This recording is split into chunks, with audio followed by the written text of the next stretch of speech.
Exercise number 1.6 का question number 1, 2 हम पिछली वीडियो में कवर कर चुके हैं बच्चों। आज की इस वीडियो में हम कवर करेंगे क्वेश्चन नंबर 3 का पार्ट नंबर 1 एंड 2। तो उससे पहले मेरी आपसे एक छोटी सी रिक्वेस्ट है कि अगर आपने चैनल को अभी तक सब्सक्राइब नहीं किया है तो लाजमी सब्सक्राइब कर लें ताकि हर नई आने वाली वीडियो आप तक पहुंच सके और आप बोर्ड एग्जाम की भरपूर तैयारी कर सकें। बच्चों आप अपनी तैयारी करें प्लेलिस्ट के ज़रिए, क्योंकि उसके अंदर तमाम एक्सरसाइज सीरीज़ वाइज मौजूद हैं और सीरीज़ वाइज तैयारी करना आपके लिए ज़्यादा बेहतर होगा। तो चलिए बगैर टाइम वेस्ट किए क्वेश्चन नंबर 3 स्टार्ट करते हैं। स्टूडेंट्स, क्वेश्चन नंबर 3 में हमसे कहा गया है if Z1 is equal to -4 + 6 iota and Z2 is equal to 2 और 1/2 -2 आयोटा वेरीफाई दैट। यानी कि Z1 आपका बराबर है इस वैल्यू के और Z2 आपका बराबर है इस वैल्यू के। तो आपने इस क्वेश्चन को वेरीफाई करना है, यानी कि राइट हैंड साइड और लेफ्ट हैंड साइड को प्रूव करना है कि राइट हैंड साइड बराबर है लेफ्ट हैंड साइड के।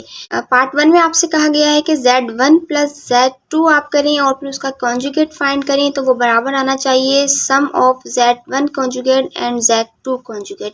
ठीक है बच्चों, तो इसको हमने राइट हैंड साइड और लेफ्ट हैंड साइड को प्रूव करना है। दोनों साइड्स के आंसर बिल्कुल सेम लेकर आने हैं।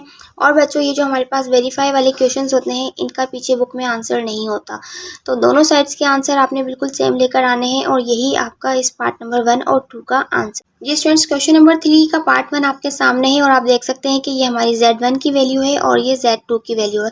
बच्चों Z1 की वैल्यू तो आपके पास सिंप्लीफाइड है -4 + 6 आयोटा, लेकिन आप यहाँ देख सकते हैं कि Z2 की वैल्यू आपके पास जो A पार्ट है इसका जो A की वैल्यू है वो आपके पास मिक्स फ्रैक्शन में है। तो पहले हम अपनी Z2 की वैल्यू को सिंप्लीफाई कर लेते हैं। यहाँ मैं लिख रही हूँ Z1 is equal to -4 + 6 iota और Z2 की वैल्यू को आप सिंप्लीफाई करें कि D2 को आप 2 से मल्टीप्लाई करवाएंगे तो 4 होगा और 4 में आप 1 को प्लस करवाएंगे तो आपके पास कितने हो जाएंगे बच्चों? ये हो जाएंगे आपके पास 5/2 - 2 आयोटा। 2 पार्ट्स में सॉल्व करना है, यानी कि इसकी लेफ्ट हैंड साइड सॉल्व करनी है और फिर राइट हैंड साइड सॉल्व करनी है। तो लेफ्ट हैंड साइड हमारे पास है Z1 + Z2 whole conjugate. Okay, तो इसको मैं यहाँ लिख लूँगी कि हमारी ये राइट साइड है Z1 + Z2 और इस दोनों के ऊपर क्या है बच्चों? कॉन्जुगेट की साइन है।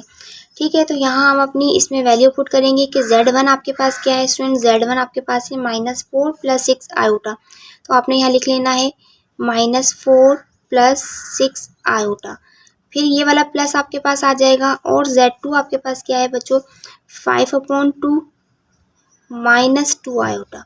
ओके, Z1 और Z2 की वैल्यू मैंने लिख ली है और यहाँ हमें क्या गिवन है? कॉन्जुगेट गिवन है, तो इस पूरी वैल्यू के ऊपर भी हमें क्या लगाना होगा?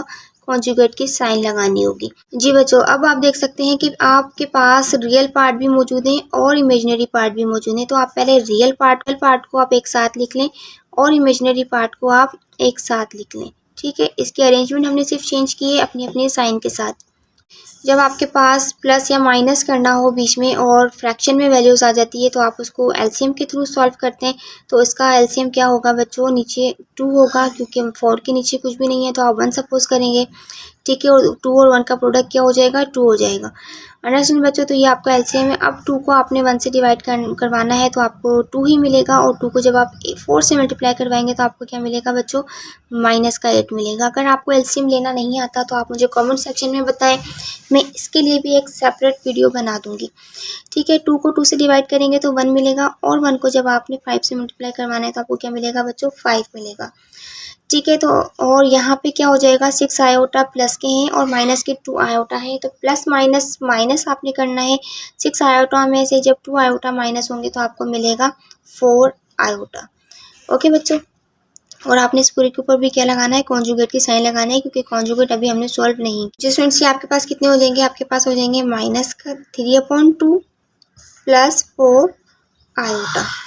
अब आपने इसका कॉन्जुगेट फाइंड करना है, तो कॉन्जुगेट में हम क्या करते हैं कि इसका जो भी इमेजिनरी पार्ट होता है उसकी हम बच्चों साइन चेंज कर देते हैं। इमेजिनरी पार्ट आपके पास क्या है बच्चों? इमेजिनरी पार्ट आपके पास है 4 आयोटा, क्योंकि जिसके साथ आयोटा होता है वही आपका इमेजिनरी पार्ट होता है। तो आपने इसकी साइन चेंज कर देनी है, तो ये क्या हो जाएगा? -4 आयोटा। ओके बच्चों, तो ये हमारा इसका लेफ्ट हैंड साइड का आंसर है। ये हमारी लेफ्ट हैंड साइड आ गई है बच्चों। अब इसकी राइट हैंड साइड सॉल्व करते हैं। जी बच्चों, राइट हैंड साइड हमारे पास क्या है? Z1 conjugate + Z2 conjugate. Okay, तो यहाँ मैं लिख लेती हूँ अपनी right hand side Z1 conjugate plus Z2 conjugate. Okay, अब इसमें वैल्यू पुट करते हैं। Z1 हमारे पास क्या है बच्चों? Z1 हमारे पास है -4 + 6 आयोटा। ओके, इस पे कॉन्जुगेट लगाएंगे आप, क्योंकि अब दोनों पे अलग अलग कॉन्जुगेट दिया हुआ है ना। अब आप क्या लगाएंगे? प्लस लगाएंगे ये वाला। और Z2 आपके पास क्या है बच्चों? 5/2 -2 आयोटा। Z2 पर भी कॉन्जुगेट है, तो आपने Z2 की वैल्यू पर भी कॉन्जुगेट लगाना है।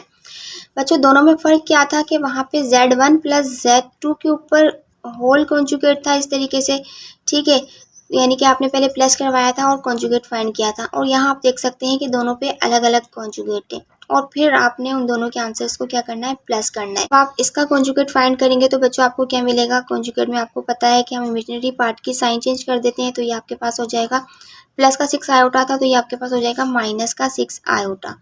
ओके बच्चों, और रियल पार्ट आपका सेम रहेगा। यहाँ भी कॉन्जुगेट फाइंड कर रहे हैं, तो इमेजिनरी पार्ट आपका किस में चेंज हो जाएगा? नेगेटिव था, तो ये चेंज हो जाएगा पॉजिटिव में चेंज हो जाएगा। ओके बच्चों, तो यहाँ हमने कॉन्जुगेट फाइंड कर लिया है। अब आपने इसको क्या करवाना है? प्लस करवाना है। तो प्लस करवाने के लिए आप रियल पार्ट को रियल पार्ट के साथ रख लें, और इमेजिनरी पार्ट को आप रख लें इमेजिनरी पार्ट के साथ। इसको आप एलसीएम के थ्रू सॉल्व करेंगे, तो नीचे 2 है, 2 को जब 1 से इसकी यहाँ कोई डिनोमिनेटर मौजूद नहीं है, तो सपोज करना होता है कि हमें यहाँ क्या मौजूद है बच्चों? 1 मौजूद है। 2 को जब आप 1 से डिवाइड करेंगे तो 2 मिलेगा, और 2 को मल्टीप्लाई करेंगे -4 से, तो आपके पास आ जाएगा माइनस का 8। 2 को 2 से डिवाइड कर देंगे तो 1 को 5 से मल्टीप्लाई करवाया 5। ओके बच्चों, और यहाँ पे क्या हो जाएगा? -6 आयोटा + 2 आयोटा, आपके पास हो जाएगा -4 आयोटा। बच्चों यहाँ आपके पास बचेगा -3/2 -4 आयोटा। तो अब आप देख सकते हैं कि हमारा राइट हैंड साइड का आंसर क्या है? -3/2 4 आयोटा, और यही हमारी लेफ्ट हैंड साइड का आंसर था। तो इस तरह हमने इसको वेरीफाई कर लिया है।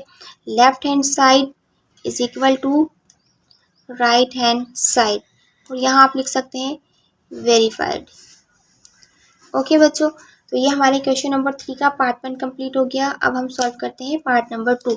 जी स्टूडेंट्स, ये हमारे क्वेश्चन नंबर 3 का पार्ट 2 है। Z1 - Z2 whole conjugate and is equal to Z1 conjugate - Z2 conjugate. बच्चों पार्ट 2 और पार्ट 1 में क्या डिफरेंस है? पार्ट 2 में आपको नेगेटिव साइन गिवन है, और पार्ट 1 में आपको यहाँ पॉजिटिव साइन गिवन थी। ठीक है बच्चों, वैल्यू आपके पास वही है Z1 और Z2 की, जस्ट यहाँ आपके पास प्लस था और यहाँ आपने माइनस लगा के इसको वेरीफाई करना है। तो लेकिन बच्चों आपने जो माइनस लगा हुआ है बीच में, इसको बहुत केयरफुली सॉल्व करना है, क्योंकि माइनस जो है ना, माइनस ब्रैकेट के अंदर मौजूद तमाम वैल्यू की साइन चेंज कर देता है। प्लस चेंज नहीं करता, लेकिन माइनस ब्रैकेट के अंदर मौजूद तमाम वैल्यूज़ की क्या कर देता है बच्चों? साइन चेंज कर देता है। तो इसको आपने ज़्यादा केयरफुली सॉल्व करना है। स्टूडेंट्स, ये हमारी Z1 और Z2 की वैल्यूज़ सेम है वही, और इस तरह लेफ्ट हैंड साइड हम अलग से सॉल्व करेंगे और राइट हैंड साइड हम अलग से सॉल्व करेंगे। तो लेफ्ट हैंड साइड हमारे पास क्या है? Z1 - Z2 whole conjugate. Students, तो Z1 की वैल्यू पुट करते हैं। पहले Z1 की वैल्यू आपके पास क्या मौजूद है? Z1 बराबर है -4 + 6 आयोटा के, और आपका जो ये माइनस है, ठीक है, बीच में माइनस लगा हुआ है, तो आपने माइनस लिखना है, और फिर आपने एक ब्रैकेट बनाना है बच्चों। जी हाँ, आपने ब्रैकेट बनाना है, क्योंकि माइनस ब्रैकेट के अंदर मौजूद तमाम वैल्यूज़ की साइन को क्या कर देता है? चेंज कर देता है। ओके, Z2 की वैल्यू पुट करेंगे 5/2 -2 आयोटा, और इस पूरे के ऊपर आपने क्या लगाना है बच्चों? कॉन्जुगेट लगाना है।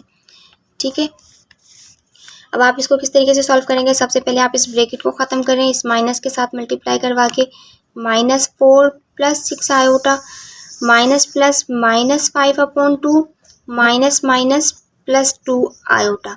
देख सकते हैं आप, पहले माइनस का 2 आयोटा था तो आप पॉजिटिव हो गया है, और ये प्लस का 5/2 था तो किसका हो गया है बच्चों? माइनस का हो गया है।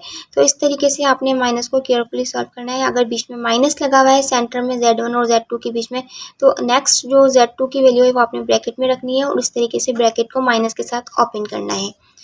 तो यहाँ पे कॉन्जुगेट के साइन में सेम लगा रही हूँ बच्चों। अब आपने क्या करना है? रियल पार्ट को आप रियल पार्ट के साथ रखें, -4 -5/2 को एक साथ रखें, और इमेजिनरी पार्ट को इमेजिनरी पार्ट के साथ रखें। कॉन्जुगेट की साइन लाजमी लगानी है, ये मत भूलिएगा। अब आप इसको एलसीएम के थ्रू सॉल्व करेंगे। एलसीएम क्या होगा? आपके पास 2 होगा, इसके नीचे कोई डिनोमिनेटर मौजूद नहीं है, इट मीन्स कि यहाँ 1 है। 2 को 1 से डिवाइड करेंगे तो 2 को -4 से करेंगे तो आपको मिलेगा बच्चों -8। इसी तरह यहाँ आप इस डिनोमिनेटर को इस डिनोमिनेटर से भी डिवाइड करेंगे, यानी कि 2 को डिवाइड करेंगे 2 से तो 1 मिलेगा, और 1 को जब -5 से करेंगे तो आपको मिलेगा बच्चों -5। ओके, और 6 आयोटा एंड प्लस 2 आयोटा आपके पास कितने हो जाएंगे students? 8 iota. -8 -5 is equal to -13/2 plus 8 iota. Okay, conjugate की साइन यहाँ भी है और यहाँ भी है, क्योंकि कॉन्जुगेट को भी हमने सॉल्व नहीं किया है। देन अब हमारी जो वैल्यू है वो सिंप्लीफाई हो गई है। अब हम फाइंड करेंगे कॉन्जुगेट। कॉन्जुगेट आपको पता है बच्चों कि हम इमेजिनरी पार्ट की साइन चेंज कर देते हैं, तो इस तरीके से हमारा कॉन्जुगेट फाइंड हो जाता है। तो ये हमारा आंसर आ गया है लेफ्ट हैंड साइड का।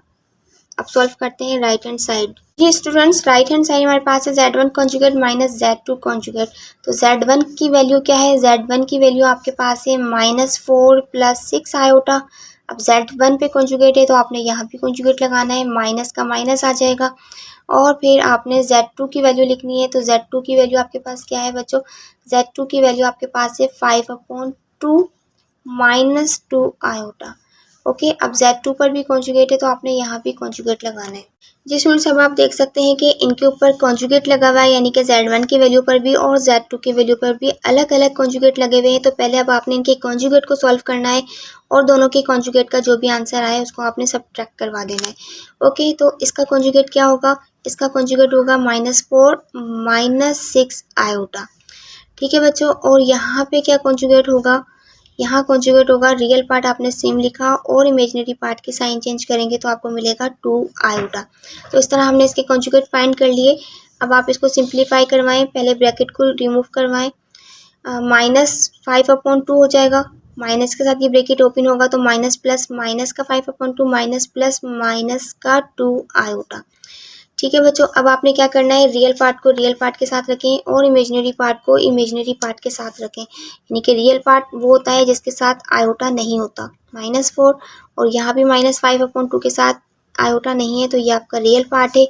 और इमेजिनरी पार्ट को आपने सॉल्व करना है इमेजिनरी पार्ट के साथ। ठीक है बच्चों, यहाँ एलसीएम आपके पास क्या आ जाएगा? 2, और 2 को जब आप 1 से डिवाइड करेंगे तो अगेन 2 को जब 4 से मल्टीप्लाई करेंगे तो आपको मिलेगा -8। 2 को 2 से डिवाइड करवाएंगे 1 को आप -5 से मल्टीप्लाई करवाएंगे तो आपको मिल जाएगा -5। ठीक है बच्चों, -6 आयोटा एंड -2 आयोटा आपके पास कितने हो जाएंगे बच्चों? -8 आयोटा। जी स्टूडेंट्स, -6 आयोटा -2 आयोटा आपके पास -8 आयोटा हो जाएंगे। ये मुझसे मिस्टेकिंग हो गया है। और -8 और -5 आपको कितने हो जाएंगे बच्चों? -8 और -5 माइनस माइनस आप इसको प्लस करेंगे, और साइन तो आपको पता है कि बड़े नंबर की आती है, जब माइनस प्लस करवाते हैं तो ये आपके पास हो जाएगा -13/2 -8 आयोटा। तो ये हमारी राइट हैंड साइड का भी आंसर आ गया है। और बच्चों आप देख सकते हैं कि हमारे लेफ्ट हैंड साइड और राइट हैंड साइड का आंसर जो है वो बिल्कुल सेम है। तो हम यहाँ लिख सकते हैं left hand side is equal to right hand side. तो और इस तरह अल्हम्दुलिल्लाह हमने क्वेश्चन नंबर 3 भी कंप्लीट कर लिया है। स्टूडेंट्स, अगर आप चैनल पर फर्स्ट टाइम आए हैं तो चैनल को लाजमी सब्सक्राइब करके जाइएगा, ताकि हर नेक्स्ट आने वाली वीडियो आप तक पहुंच सके। मिलते हैं नेक्स्ट वीडियो में क्वेश्चन नंबर 4 के साथ। जब तक के लिए अल्लाह हाफिज़।